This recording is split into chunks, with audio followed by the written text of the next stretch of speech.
Hi friends, welcome back to my channel. So ಮುಂಜಾನೆ ಇವತ್ತು morning ಬ್ರೇಕ್ಫಾಸ್ಟ್ಗೆ ದೋಸೆನ ಮಾಡೋಣ ಅಂದ್ಬಿಟ್ಟು ಎಸ್ಟರ್ಡೇ ನೈಟು ನಾನು ದೋಸೆ ಬ್ಯಾಟರನ್ನು ರೆಡಿ ಮಾಡಿಟ್ಟಿದ್ದೆ. ಸೊ ಇವತ್ತು ದೋಸೆ ಮಾಡೋಣ ಅಂದ್ಬಿಟ್ಟು ಆಲೂಗೆಡ್ಡೆ ಪಲ್ಯ ವಿತ್ ಚಟ್ನಿ ಮಾಡೋಣ ಅಂದ್ಬಿಟ್ಟು ಮಾಡ್ತಾಯಿದ್ದೀನಿ. ತುಂಬ ದಿನ ಆಗಿತ್ತು, ಸುಮಾರು ಒಂದು 20 ದಿನ ಆಗಿತ್ತು ಮನೇಲೇ ಈ ರೀತಿ ದೋಸೆ ಪಲ್ಯ ಚಟ್ನಿಯನ್ನು ಮಾಡಿ. ಸೊ ಇವತ್ತು ಮಾಡೋಣ ಅಂದ್ಬಿಟ್ಟು ಸ್ಟಾರ್ಟ್ ಮಾಡಿದ್ದೀನಿ. ನಾನು ಮುಂಜಾನೆ ಸುಮಾರು ಒಂದು ಡೈಲಿ 6:30 ಅಥವಾ 7 ಗಂಟೆಗೆ ಎದ್ದು ವಾಕ್ ಹೋಗ್ತೀನಿ. ವಾಕ್ ಹೋಗಿ ಮುಗಿಸಿ ಬಂದ ನಂತರ ಮನೆ ಕೆಲಸ ಎಲ್ಲನೂ ಮಾಡ್ಕೊತೀನಿ. ಮನೆಯೆಲ್ಲ ಕ್ಲೀನ್ ಮಾಡೋದು, ಮನೆಯದೆಲ್ಲ ಏನು ರೂಟೀನ್ ಇರುತ್ತೆ ಸೊ ಅದನ್ನೆಲ್ಲ ಮುಗಿಸ್ಕೊಂಡು ಫ್ರೆಶ್ ಅಪ್ ಆಗಿ ದೇವ್ರ ಪೂಜೆ ಮಾಡ್ತೀನಿ. ಸೊ ತದನಂತರ ಬ್ರೇಕ್ಫಾಸ್ಟ್ ಮಾಡ್ತೀನಿ. ಒಂದೊಂದು ದಿನ ಮುಂಜಾನೆ ಬೇಗನೆ ಆಗಿರುತ್ತೆ ಬ್ರೇಕ್ಫಾಸ್ಟು, ಒಂದೊಂದು ದಿನ ಆಲ್ಮೋಸ್ಟ್ ಒಂದೊಂದು ಮನೆ ಕೆಲಸಗಳೆಲ್ಲವನ್ನು ಮುಗಿಸ್ಕೊಂಡ ನಂತರ ಬ್ರೇಕ್ಫಾಸ್ಟನ್ನು ಮಾಡ್ತೀನಿ. ಈಗ ಸುಮಾರು ಆಲ್ಮೋಸ್ಟ್ ಒಂದು 9:30 ಆಗಿದೆ. ಆಲ್ರೆಡಿ ಸ್ವಲ್ಪ ಲೇಟ್ ಆಗಿದೆ. ಆಲೂಗೆಡ್ಡೆ ಎಲ್ಲ ಪಲ್ಯಕ್ಕೆಲ್ಲ ಆಲ್ರೆಡಿ ಬೇಯಕ್ಕೆ ಇಟ್ಬಿಟ್ಟು ಫ್ರೆಶ್ ಅಪ್ ಆಗೋಕ್ಕೆ ಹೋಗಿದ್ದೆ. ಸೊ ಅದು ಬೆಂದಿದೆ. ಇವಾಗ ಪಲ್ಯನ ಒಗ್ಗರಣೆ ಮಾಡಿಬಿಟ್ಟು ದೋಸೆನ ಹುಯ್ಬೇಕು ಮತ್ತು ಚಟ್ನಿ ರೆಡಿ ಮಾಡ್ಕೊಬೇಕು. ಸೊ ಬನ್ನಿ ನೋಡೋಣ. ಒಂದು ಬ್ಲಾಗ್ನಲ್ಲಿ ನಾನು ಮಾರ್ನಿಂಗ್ ಬ್ರೇಕ್ಫಾಸ್ಟ್ ರೆಸಿಪಿನಷ್ಟೇ ಶೇರ್ ಮಾಡ್ತಿದ್ದೀನಿ. ಸೊ ಬನ್ನಿ ನೋಡೋಣ. ನೋಡಿ, ಕಿಚನ್ ಎಲ್ಲ ಈ ರೀತಿ ಕ್ಲೀನ್ ಮಾಡಿಟ್ಬಿಟ್ಟು ಫ್ರೆಶ್ ಅಪ್ ಆಗೋದಕ್ಕೆ ಹೋಗಿದ್ದೆ. ಪಾತ್ರೆನೂ ಎಲ್ಲ ತೊಳೆದು ಮುಗಿಸಿದ್ದೀನಿ. ನೋಡಿ ಎಷ್ಟೊಂದು ಪಾತ್ರೆ ಇದೆ ಅಂದ್ಬಿಟ್ಟು ಇಷ್ಟೊಂದು ಪಾತ್ರೆ ತೊಳೆದೆ ಬೆಳಿಗ್ಗೆ.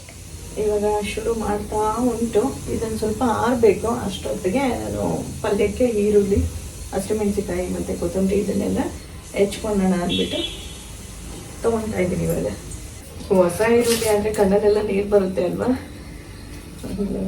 ನಮ್ಮ ಎಷ್ಟು ಒಂದೊಂದ್ಸಲ ಹೊಸ ತೊಗೊಂಡ್ಬರ್ತಾರೆ ಈರುಳ್ಳಿನ, ಒಂದೊಂದ್ಸಲ ಹಳದಿ ತಂದಿರ್ತಾರೆ. ಅದು ಮಾರ್ಕೆಟಲ್ಲಿ ಹೆಂಗೆ ಸಿಗುತ್ತೆ ಹಂಗೆ ತರ್ತಾರೆ. ಅವ್ರೇನು ಹೆಚ್ಚು ನೋಡಿರ್ತಾರ. ಕೆಲವು ಸಲ ಕೆಲವ್ರಿಗೆ ಗೊತ್ತಾಗುತ್ತೆ ಅದು ಹೊಸ ಈರುಳ್ಳಿನ ಅಥವಾ ಹಳೇದ ಅಂತ. ಹಂಗೆ ಕಂಡುಹಿಡಿಯುವಂಥವ್ರು ಸುಮಾರು ಜನ ಇರ್ತಾರೆ. ಎಣ್ಣೆ ಅಂದ್ರೂ ಈರುಳ್ಳಿ ಬಿಡಿಸ್ಬೇಕಾದ್ರೆ ಲೈಟಾಗಿ ಕಣ್ಣಂತೂ ಉರಿ ಬಂದೇ ಬರುತ್ತೆ. ನಾನು ಫಸ್ಟ್ ಸಿಪ್ಪೆ ಎಲ್ಲನೂ ಬಿಡಿಸ್ಕೊಂಡ್ಬಿಡ್ತೀನಿ. ಬಿಡಿಸ್ಕೊಂಡ್ಬಿಟ್ಟು ಅದನ್ನು ಡಸ್ಟ್ಬಿನ್ನಿಗೆ ಹಾಕ್ಬಿಡ್ತೀನಿ ನಾನು. ಯಾಕಂದರೆ ಅದು ಅಲ್ಲೇ ಇತ್ತು ಅಂದರೆ ಇನ್ನೂ ಕಣ್ಣುರಿ ಜಾಸ್ತಿ ಇನ್ನೂ ಫೀಲಿಂಗ್ ಆಗುತ್ತೆ. ಸೊ ಹಾಗಾಗಿ ಇಮಿಡಿಯೇಟ್ ನಾನು ಡಸ್ಟ್ಬಿನ್ಗೆ ಅದು ಸಿಪ್ಪೆನ ಎತ್ತಾಕ್ಬಿಡ್ತೀನಿ. ಸ್ವಲ್ಪ ಕಣ್ಣುರಿ ಸಹಾಯ ಉಂಟು. ಉದ್ದದಲ್ಲೇ ಹೆಚ್ಕೊಳ್ತಾ ಇದ್ದೀನಿ. ಹೆಂಗೆ ಬೇಕಾದ್ರೂ ಮಾಡ್ಕೊಬೋದು, ಅದರಿಷ್ಟ. ಈ ಬೆರಳನ್ನು ಒಳಗಡೆ ಫೋಲ್ಡ್ ಮಾಡ್ದಂಗೆ ಇಟ್ಕೊಬೇಕು. ಸೊ ಆವಾಗ ನಿಮಗೆ ಬೆರಳು ಕಟ್ಟಾಗುವಂಥ ಚಾನ್ಸಸ್ ತುಂಬಾ ಕಮ್ಮಿ ಇರುತ್ತೆ. ನನಗೆ ಸ್ವಲ್ಪ ಅಭ್ಯಾಸ ಆಗಿರೋದ್ರಿಂದ ಮಾಡ್ತೀನಿ. ನಮ್ಮ ಹೆಸರು ತುಂಬ ಫಾಸ್ಟಾಗಿ ಕಟ್ ಮಾಡ್ತಾರೆ ಗೊತ್ತಾ ವೆಜಿಟೇಬಲ್ಸ್ ಎಲ್ಲ. ಮತ್ತು ತುಂಬ ಸಣ್ಣದಾಗೆಲ್ಲ ಚಾಪ್ ಮಾಡ್ತಾರೆ ನೋಡಿ, ಆ ಥರ ಎಲ್ಲ ತುಂಬ ಚೆನ್ನಾಗಿ ಮಾಡ್ತಾರೆ ಅವರು. ಈರುಳ್ಳಿ ಆಯ್ತಲ್ಲ, ಹಸಿಮೆಣಸಿಕಾಯಿನ ಹೆಚ್ಚಿಟ್ಕೊತಾ ಇದ್ದೀನಿ. ಒಂದು 5-6 ಹಾಕ್ತಾ ಇದ್ದೀನಿ. ಡೈಲಿ ಏನಾದರೂ ಒಂದು ಎಕ್ಸ್ಟ್ರಾ ಮನೆ ಕ್ಲೀನಿಂಗ್ ಮಾಡೋವಂಥದ್ದು ಇದ್ದೇ ಇರುತ್ತೆ. ಯಾಕಂದರೆ ಡಸ್ಟು ಬರ್ತಾನೆ ಇರುತ್ತೆ. ಮಳೆಗಾಲದಲ್ಲಿ ಸ್ವಲ್ಪ ಡಸ್ಟ್ ಕಮ್ಮಿ ಅಂತಲೇ ಹೇಳ್ಬೋದು. ಬೇಸಿಗೆಯಲ್ಲಂತೂ ವಿಪರೀತ ಡಸ್ಟ್. ಇಷ್ಟು ಕೊತ್ತಂಬರಿ ತೊಗೊತಾ ಇದ್ದೀನಿ. ವಾಶ್ ಮಾಡ್ಕೊಂಡ್ಬಿಡ್ತೀನಿ. ಡೈಲಿ ಬ್ಲಾಗ್ಸಲ್ಲಿ ಕಿಚನ್ ಬ್ಲಾಗ್ ಎಲ್ಲ ಶೂಟ್ ಮಾಡೋದಿದೆಯಲ್ಲ, ಆ್ಯಂಗಲ್ ಎಲ್ಲ ಚೇಂಜ್ ಮಾಡ್ಕೊಂಡು, ಅದು ರಿಯಲಿ ಟಫ್ ಸ್ನೇಹಿತರೆ. ಏನು ಅಂದ್ಕೊಂಡಷ್ಟು ಸುಲಭ ಅಲ್ಲ ಡೈಲಿ ಬ್ಲಾಗ್ಸ್ ಮಾಡೋದು. ಏನಂತ ಅಂದರೆ ಪ್ರತಿಯೊಬ್ಬರು ಕ್ರಿಯೇಟರ್ಸ್ಗೂ ಯಾವುದೇ ಒಂದು ವಿಡಿಯೋ ಶೂಟ್ ಮಾಡೋದಿರಲಿ, ಈವನ್ ನಾನು ಟ್ರಾವೆಲ್ ಕಂಟೆಂಟು ಶೂಟ್ ಮಾಡುವಾಗ ಹಾಕುವಂಥ ಎಫರ್ಟ್ಗೂ ಅದೊಂಥರವಾದಂಥ ಭಿನ್ನವಾದಂತಹ ಎಫರ್ಟು. ಟ್ರಾವೆಲ್ ಎಲ್ಲ ಮಾಡ್ಕೊಂಡು ಹೋಗಿ ಶೂಟ್ ಮಾಡಬೇಕು. ಕೆಲವು ಕಡೆ ಪರ್ಮಿಷನ್ ಸಿಗಲ್ಲ, ಹೀಗಿರುತ್ತೆ. ಮನೆಯಲ್ಲಿ ಈ ಡೈಲಿ ಬ್ಲಾಗ್ಸ್ ಎಲ್ಲ ಶೂಟ್ ಮಾಡೋದಕ್ಕೆ ಸೊ ಏನಂತ ಅಂದರೆ ಆ್ಯಂಗಲ್ಸ್ ಎಲ್ಲ ಚೇಂಜ್ ಮಾಡ್ಕೊಂಡು ಶೂಟ್ ಮಾಡಿದ್ರೆ ಚೆನ್ನಾಗಿ ಕಾಣುತ್ತೆ ನೋಡೋರಿಗೆ. ಬಟ್ ಪದೇ ಕುಕಿಂಗ್ ಮಾಡುವಾಗ ಏನಾಗುತ್ತೆ ಅಂದರೆ ಪದೇ ಕೈ ಒದ್ದೆ ಆಗುತ್ತೆ. ಅದು ಮತ್ತೆ ಕ್ಯಾಮ್ರಾನ ನಾವು ಮುಟ್ಟುವಾಗ ಅಥವಾ ಲೈಟ್ಸನ್ನು ಮುಟ್ಟುವಾಗ ಇನ್ನೂ ಒದ್ದೆ ಕೈಯನ್ನು ಒರೆಸ್ಕೊಂಡು ಮುಟ್ಟಬೇಕಾಗುತ್ತೆ. ಸೊ ಹಾಗಾಗಿ ಒಂದು ಎಷ್ಟೇ ಸಲ ಎತ್ತಿಡೋದು ಮಾಡೋದು ಇದೆಲ್ಲ ತುಂಬಾ ಜಾಸ್ತಿ ಟೈಮ್ ಕನ್ಸ್ಯೂಮ್ ಆಗುತ್ತೆ. ಮತ್ತು ಸ್ವಲ್ಪ ಡಿಫಿಕಲ್ಟೂ ಇರುತ್ತೆ ನೋಡೋರಿಗೆ. ಇದೇನು ಮಾಡಿದ್ರು, ಹಾಕಿದ್ರು, ತೋರಿಸಿದ್ರು ಅನ್ನೋಂಗೆ ಆಗುತ್ತೆ. ಬಟ್ ಅದರ ಹಿಂದಿನ ಎಫರ್ಟು ಒಬ್ಬ ಕ್ರಿಯೇಟರ್ಗೆ ಗೊತ್ತಿರುತ್ತೆ ಅಂತಲೇ ಹೇಳ್ಬೋದು. ಸೊ ಎಣ್ಣೆ ಹಾಕ್ತಾ ಉಂಟು. ಈಗ ಸ್ವಲ್ಪ ಎಣ್ಣೆ ಹಾಕೊಂತಾ ಇದ್ದೀನಿ. ಕಡಲೆಬೇಳೆನೂ ಹಾಕ್ತೀನಿ. ಒಂದೊಂದು ಹಂಗೆ ಸಿಕ್ಕಿದ್ರೆ ಚೆನ್ನಾಗಿರುತ್ತಲ್ಲ ತಿನ್ನೋಕ್ಕೆ. ಹಂಗಾಗಿ ಸ್ವಲ್ಪ ಒಗ್ಗರಣೆ ಹಂಚು ಮಾತಾಡ್ಕೊಂಡು ಕಾಯ್ದು ಒಗ್ಗರಣೆ ಹಾಕೋದೆಲ್ಲ ಇಲ್ಲೇ ಇಟ್ಕೊಂಡ್ಬಿಟ್ಟಿದ್ದೀನಿ, ಈಸಿ ಆಗುತ್ತೆ ಅಂದ್ಬಿಟ್ಟು ಅಷ್ಟು ನನಗೆ ಬೇಕು. ಪ್ಲೇಟ್ನ ಸ್ವಲ್ಪ ಕಮ್ಮಿ ಮಾಡಿಕೊಂಡು ಜಾಸ್ತಿ ಇರ್ತಲ್ಲ, ಹಾಗಾಗಿ ಜೀರಿಗೆ ಜಾಸ್ತಿ ಇದ್ದಷ್ಟು ಚೆನ್ನಾಗಿರುತ್ತೆ ಟೇಸ್ಟ್. ನಾನು ಸ್ವಲ್ಪ ಅಡುಗೆಗೆಲ್ಲ ಜೀರಿಗೆ ಜಾಸ್ತಿ ಯೂಸ್ ಮಾಡ್ತೀನಿ. ಖಾಲಿನೇ ಆಗಿಬಿಡ್ತೀನಿ, ನನಗೆ 200 ಗ್ರಾಮ್ಸ್ ಬೇಕು ಪರ್ ಮಂತ್, ಇನ್ನೂ ಜಾಸ್ತಿ ಆಗುತ್ತೆ ಒಂದೊಂದ್ಸಲ. ಬೇವು ಒಣಗಿ ಪುಡಿ ಪುಡಿಯಾಗಿದೆ.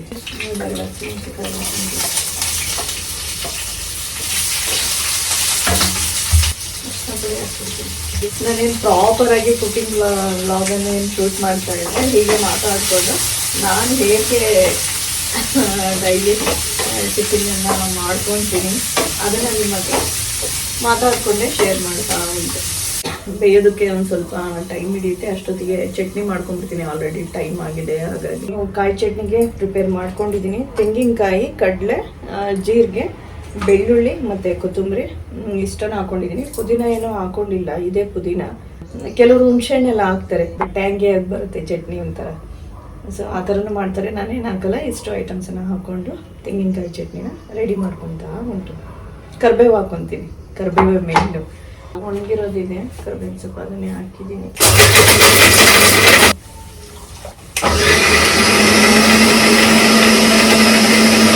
ಇವಾಗ ಆಲೂಗೆಡ್ಡೆನೆಲ್ಲ ಬಿಡಿಸಿ ಹಾಕೊತಾ ಉಂಟು. ಎಷ್ಟು ಬೇಕಷ್ಟು ತಗೋತೀನಿ, ಸ್ವಲ್ಪ ಜಾಸ್ತಿನೇ ಬೇಯಿಸ್ಬಿಟ್ಟಿದ್ದೀನಿ. ಆಲ್ಮೋಸ್ಟ್ ಅದು ಈರುಳ್ಳಿ ಒಗ್ಗರಣೆ ಎಲ್ಲ ಬೆಂದು ಹೋಗಿದೆ. ನೋಡಿದ್ರಲ್ಲ, ಈ ರೀತಿ ಮಾಡ್ಕೊಂಡಿದ್ದೀನಿ.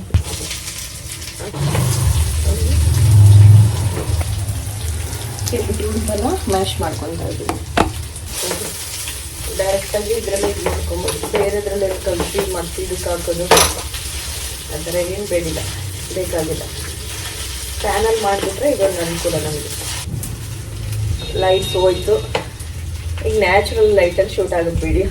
ಬಿಸಿಲಿದೆಯಲ್ಲ, ಹಾಗಾಗಿ ಅಡ್ಡಿ ಇಲ್ಲ, ಬೆಳಕಿದೆ.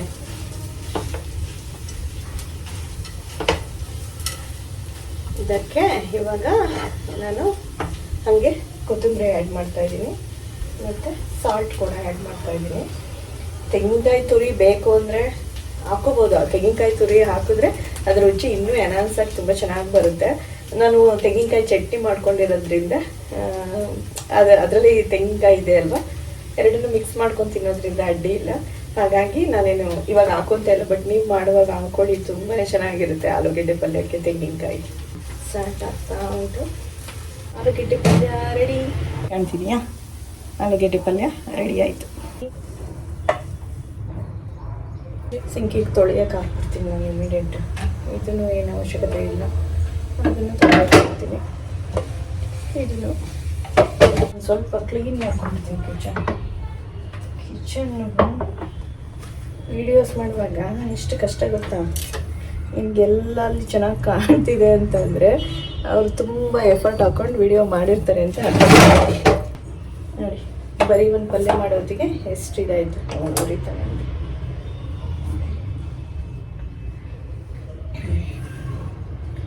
ಸೊ ಇವಾಗ ನಾನು ನೀಟಾಗಿ ಕ್ಲೀನ್ ಮಾಡಿಕೊಂಡೆ ಕಿಚನ್ನ.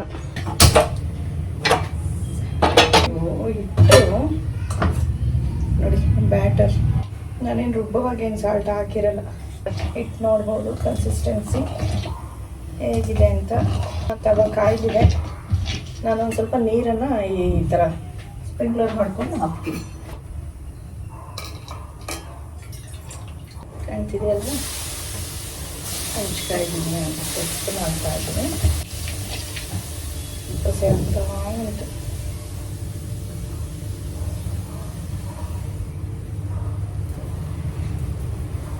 ಮೊದಲನೇ ದೋಸೆ ಅಷ್ಟೊಂದು ಚೆನ್ನಾಗಿ ಬರೋಲ್ಲ, ಎರಡನೇದು ಮೂರನೇದೆಲ್ಲ ತುಂಬ ಚೆನ್ನಾಗಿ ಬರುತ್ತೆ. ನೋಡೋಣ ರುಚಿ ಹೇಗೆ ಬರುತ್ತೆ.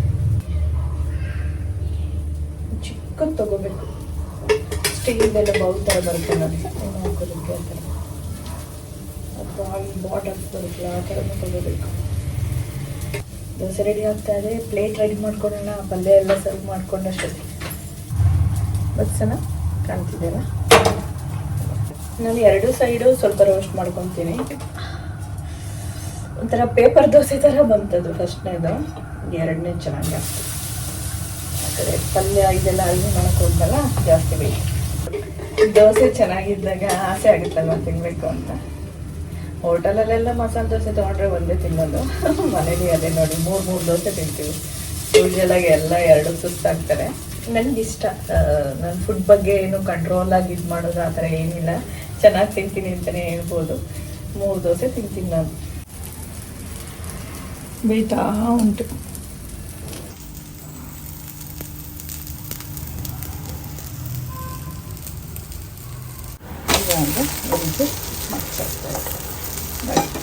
ಈ ರೀತಿ ಬಂದುಂಟು ನನ್ನ ದೋಸೆ. ಸೆಟ್ ದೋಸೆ ಮಾಡಿದ್ರೂ ದಪ್ಪಕ್ಕೆ ತುಂಬ ಚೆನ್ನಾಗಿ ಬರುತ್ತೆ. ಅದೊಂದು ಇದು ತೋರಿಸ್ತೀನಿ.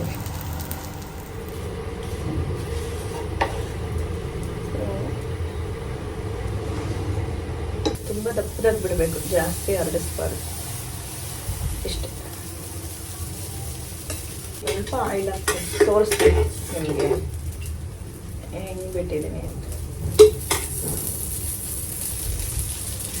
ಈ ರೀತಿ ಡನ್ ಅಲ್ವಾ 3 ದೋಸೆ. ಇವಾಗೆಲ್ಲನೂ ಅದೇ ಜಾಗಕ್ಕೆ ಎತ್ತಿಡಬೇಕಾಗುತ್ತೆ.